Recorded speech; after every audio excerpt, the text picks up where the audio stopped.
नमस्ते दोस्तों। आज 12 मई 2026 के इस बड़े न्यूज अपडेट में हम बात करेंगे बिहार की 25 सबसे बड़ी खबरों की, जहां राजनीति से लेकर रोजगार, शिक्षा, कानून व्यवस्था, पटना मेट्रो, किसानों और युवाओं तक हर मुद्दे पर बड़ा अपडेट सामने आया है। साथ ही जानेंगे प्रधानमंत्री नरेंद्र मोदी से जुड़ी 4 अहम खबरें, जिन्होंने देश की राजनीति और विकास को लेकर बड़े संकेत दिए हैं। पहला, प्रधानमंत्री नरेंद्र मोदी ने बिहार में एनडीए सरकार के शपथ ग्रहण समारोह में हिस्सा लिया और विकास को सरकार की प्राथमिकता बताया। दूसरा, नरेंद्र मोदी ने देश भर में रेलवे और हाईवे परियोजनाओं की समीक्षा बैठक की। सरकार ने इंफ्रास्ट्रक्चर निवेश बढ़ाने का संकेत दिया है। तीसरा, नरेंद्र मोदी ने किसानों के लिए नई तकनीक और डिजिटल खेती को बढ़ावा देने पर जोर दिया। केंद्र सरकार जल्द नई कृषि योजनाओं की घोषणा कर सकती है। चौथा, विदेश नीति को लेकर नरेंद्र मोदी ने कई देशों के नेताओं से बातचीत की। भारत ने व्यापार, रक्षा और टेक्नोलॉजी सहयोग बढ़ाने पर फोकस किया है। बिहार में सम्राट चौधरी सरकार का बड़ा कैबिनेट विस्तार हुआ। एनडीए के कुल 35 मंत्रियों ने शपथ ली। बीजेपी को सबसे ज्यादा मंत्रालय मिले, जबकि जेडीयू को 13 विभाग मिले। पूर्व मुख्यमंत्री नीतीश कुमार के बेटे निशांत कुमार को स्वास्थ्य मंत्री बनाया गया। पटना के गांधी मैदान में हुए शपथ ग्रहण समारोह में प्रधानमंत्री नरेंद्र मोदी, अमित शाह और राजनाथ सिंह शामिल हुए। समारोह को एनडीए की शक्ति प्रदर्शन राजनीति के रूप में देखा जा रहा है। बिहार चुनाव से पहले ये बड़ा राजनीतिक संदेश माना जा रहा है। बिहार सरकार ने पंचायत चुनाव 2026 समय पर कराने का ऐलान किया। मंत्री दीपक प्रकाश ने कहा कि निर्वाचन आयोग तैयारियों में जुटा है। सरकार चाहती है कि ग्रामीण विकास योजनाएं बिना रुकावट आगे बढ़ें और चुनाव शांतिपूर्ण तरीके से कराए जाएं। बिहार में भारत नेपाल सीमा पर सुरक्षा कड़ी कर दी गई है। सरकार ने तस्करी, घुसपैठ और मानव तस्करी रोकने के लिए अतिरिक्त सुरक्षा बल तैनात किए हैं।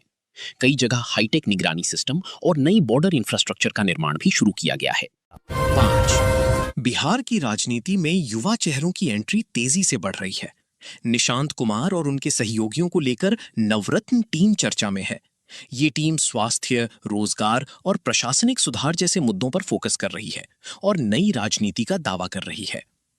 6, बिहार सरकार की पहली कैबिनेट बैठक में बड़े फैसले लिए गए।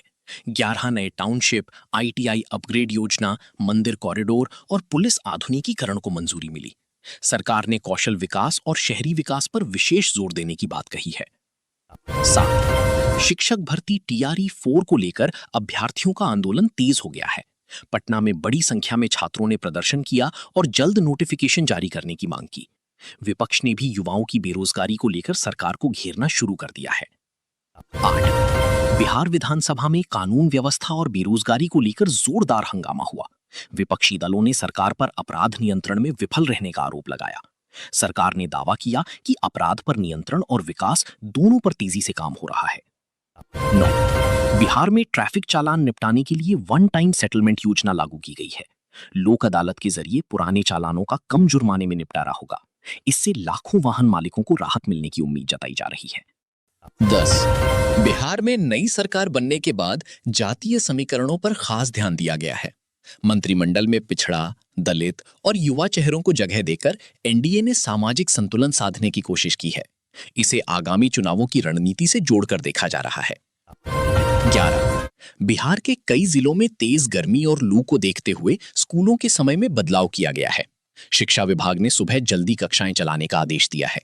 मौसम विभाग ने अगली 3 दिनों तक हीट वेव का अलर्ट जारी किया है। 12, गया और राजगीर को जोड़ने वाली नई सड़क परियोजना को मंजूरी मिल गई है। इस परियोजना से पर्यटन और व्यापार को बढ़ावा मिलने की उम्मीद है।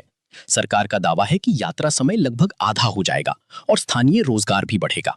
पटना एम्स में कैंसर मरीजों के लिए नई अत्याधुनिक मशीन शुरू की गई है। इससे रेडियोथेरेपी इलाज तेज और सटीक होगा। स्वास्थ्य विभाग ने कहा कि अब मरीजों को दिल्ली और मुंबई रेफर करने की जरूरत कम पड़ेगी।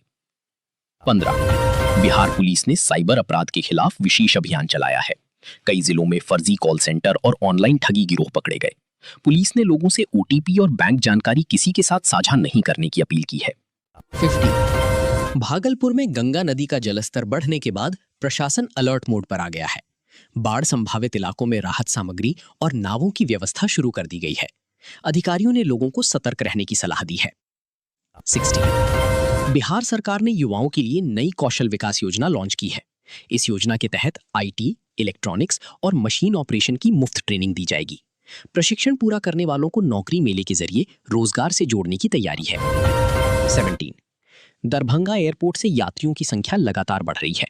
केंद्र सरकार ने रनवे विस्तार और नई सुविधाओं के लिए अतिरिक्त बजट मंजूर किया है।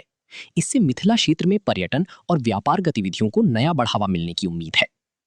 18 बिहार में किसानों को धान और मक्का खरीद का भुगतान तेजी से करने के निर्देश दिए गए हैं। कृषि विभाग ने कहा कि ऑनलाइन भुगतान प्रणाली लागू होने से बिचौलियों की भूमिका कम होगी और किसानों को सीधा लाभ मिलेगा। 19 मुजफ्फरपुर लीची इस बार बेहतर उत्पादन के कारण चर्चा में है। कृषि विशेषज्ञों का कहना है कि मौसम अनुकूल रहने से गुणवत्ता अच्छी हुई है। राज्य सरकार ने निर्यात बढ़ाने और किसानों को बेहतर कीमत दिलाने की तैयारी शुरू की है। 20 बिहार में रेलवे ने गर्मी की छुट्टियों को देखते हुए कई स्पेशल ट्रेनें चलाने की घोषणा की है। पटना, दरभंगा और गया से दिल्ली, मुंबई और कोलकाता के लिए अतिरिक्त ट्रेनें चलाई जाएंगी ताकि यात्रियों को राहत मिल सके। 21 बिहार में बिजली विभाग ने स्मार्ट मीटर अभियान तेज कर दिया है। सरकार का दावा है कि इससे बिजली चोरी कम होगी और उपभोक्ताओं को सही बिल मिलेगा। कई जिलों में लोग मीटर की गड़बड़ी को लेकर विरोध भी कर रहे हैं। 22 पटना मेट्रो परियोजना का काम तेजी से चल रहा है। अधिकारियों के अनुसार 2027 तक पहले चरण की सेवा शुरू करने का लक्ष्य रखा गया है। कई इलाकों में पिलर और स्टेशन निर्माण कार्य तेज कर दिया गया है। 23 बिहार में शराबबंदी कानून को लेकर फिर राजनीतिक बहस शुरू हो गई है। विपक्ष ने कानून को असफल बताया, जबकि सरकार ने दावा किया कि इससे अपराध और घरेलू हिंसा में कमी आई है। 24 गया के विष्णुपद मंदिर और बोधगया क्षेत्र में पर्यटन सुविधाओं का विस्तार किया जा रहा है। होटल, सड़क और सुरक्षा व्यवस्था सुधारने के लिए नई योजनाएं शुरू हुई हैं, ताकि विदेशी पर्यटकों को बेहतर सुविधा मिल सके। 25 बिहार बोर्ड ने 10वीं और 12वीं के छात्रों के लिए डिजिटल पढ़ाई अभियान शुरू किया है। अब सरकारी स्कूलों में ऑनलाइन कंटेंट, स्मार्ट क्लास और डिजिटल टेस्ट की सुविधा बढ़ाई जाएगी, ताकि ग्रामीण छात्रों को बेहतर शिक्षा मिले।